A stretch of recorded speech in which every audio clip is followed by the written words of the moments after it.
What's going on, everybody? Welcome to the Fun with MATLAB series. So the objective of this series is to learn MATLAB interestingly and to make it user friendly.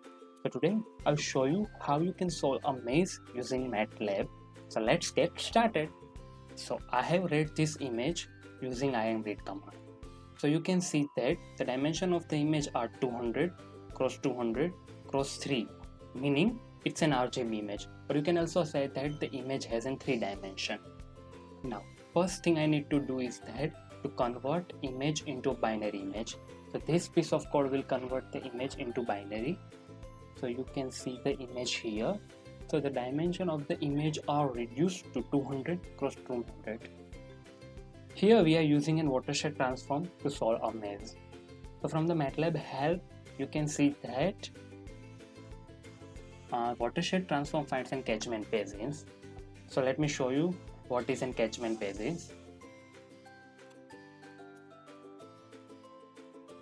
So basically it pours the water in the uppermost part of the maze and try to find a path between inlet and the outlet of water.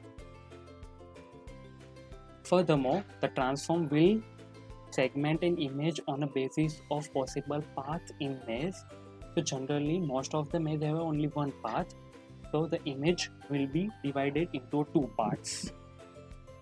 And the most important part which I forgot to mention before is that you also need to consider noise.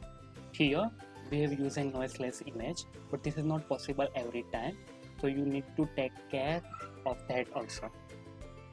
You have to use some operation to remove the noise. So this is an output which we have got using a watershed transform.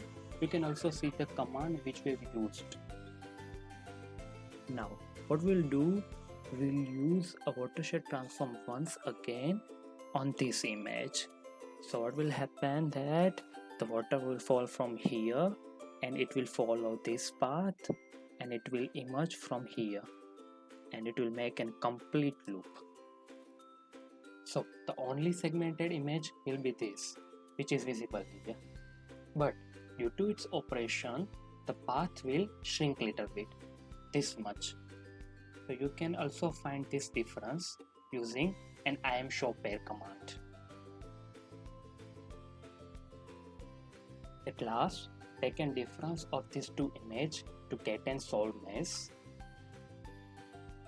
Now we will overlay the path in image using an imoverlay command. From third image, you can see that our maze is completely solved.